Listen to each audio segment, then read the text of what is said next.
It demonstrates in a tragic way that there really aren't any pathways for patients and hospital boards, especially when something has gone wrong, to reach out to each other, to learn from each other, to heal, to create new ideas and pursue improvements based on our collective hard-won knowledge. Unfortunately, the only mechanisms that unite us are the judicial system and the media, which I have naively learned often can strategically choose to pursue avenues, headlines, and angles contrary to the patient's wishes that inadvertently drills that chasm deeper between patient and hospital, and we become paralyzed in fear. I have had a remarkable 10 years in the patient safety world, learning about healthcare systems, the changes, complexities, barriers to change, and at the same time, I have met honorable, committed, courageous healthcare leaders and patient leaders who are helping reshape our healthcare system so that it is safe, compassionate, and just. I am hopeful. During this journey, 7 other mothers of children with kernicterus, my son's brain damage from jaundice, and I successfully pursued a change in jaundice management protocols in the USA and Canada, and have partnered with the Joint Commission, CDC, National Quality Forum, NIH, Maternal Child Health, March of Dimes, and others to accomplish this. I have to depart from this letter just to tell you a little bit about that mothers group. There were 8 moms who we all got together. We learned of each other in a very short period of time. All had children with jaundice that never got tested in the hospital because of less testing and cost savings and early discharge, a phenomenon in the early 90s. And they never got tested, and they all suffered severe brain damage. We all flew to Chicago. We met each other, 8 of us crammed into 2 hotel rooms, and fueled by, I think, about a case of Chardonnay, chocolate, and Diet Coke, we created a plan to make sure this would stop. We created a plan on the back of a napkin in 36 hours. We recruited doctors and professionals to be part of our group, and honestly, our best weapon was ignorance.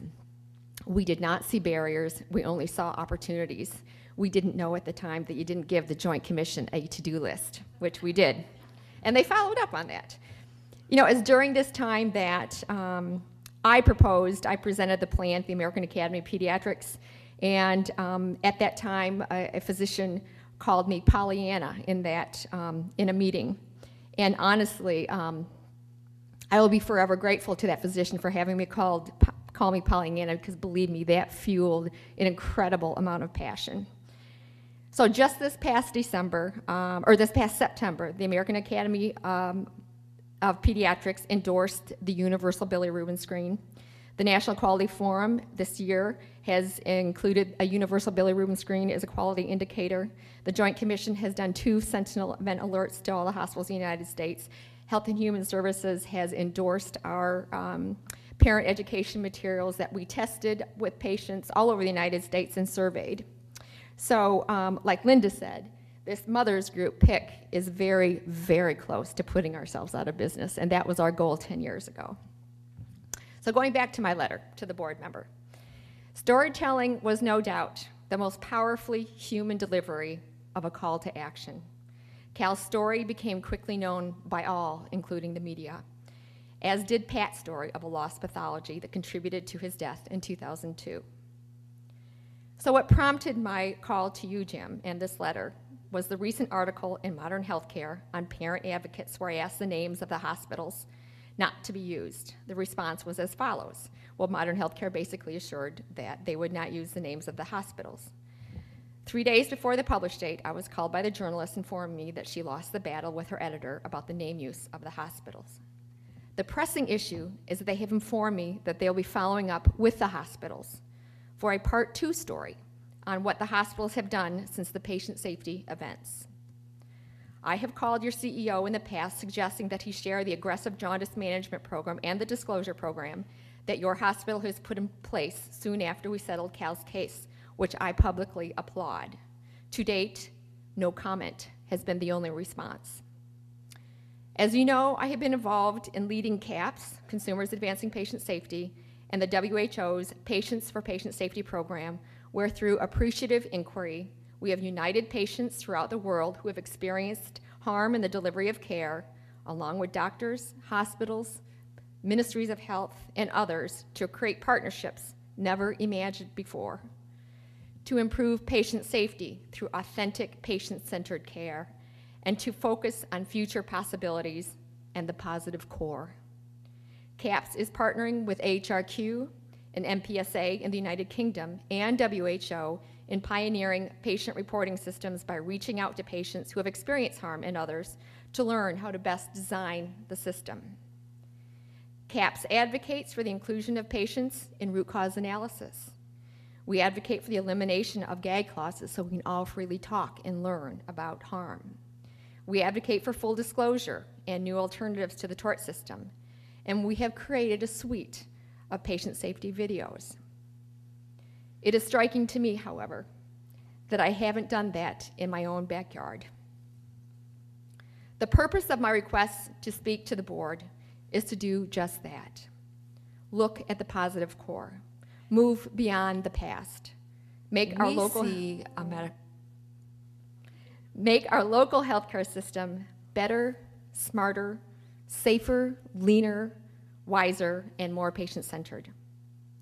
I have learned over the years that founding documents, successful initiatives, and transformational change are not based on white papers or evidence or even great thinkers, but instead on the courage to question oneself. So here are a few thoughts off the top of my head, Jim.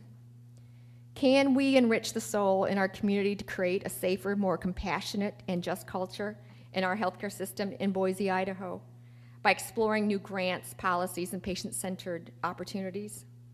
Do we, the hospital and I, have the courage to explore creative joint media messages that demonstrate and model change and progress? What would happen to safety and quality, return on investment, media, number of lawsuits, and efficiency at your hospital if they had a robust patient community advisory board to incorporate the collective wisdom of the patient?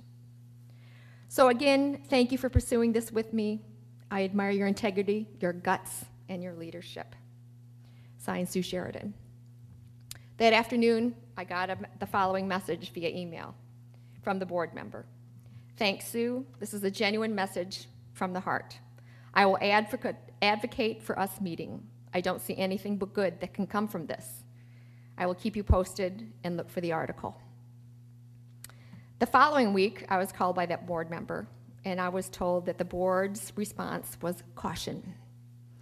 And they first wanted to establish rules and bring in attorneys, an in-house counsel and attorneys from the outside when I spoke to the board.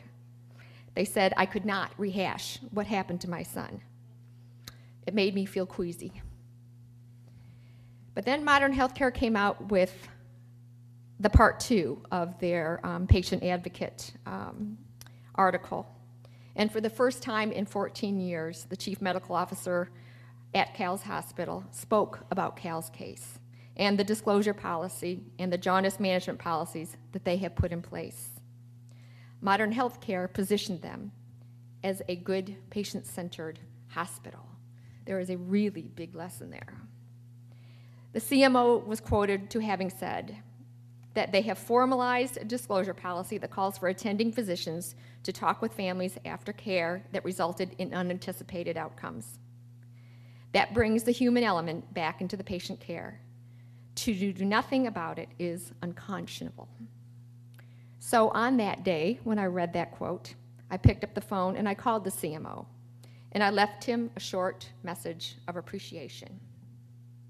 Yesterday, while preparing this speech, he called me, and we chatted. We even joked about some things, and we have set up a 2-hour meeting on November 25th, the day before Thanksgiving. No attorneys, no rules, just a chat. Very human. I am hopeful.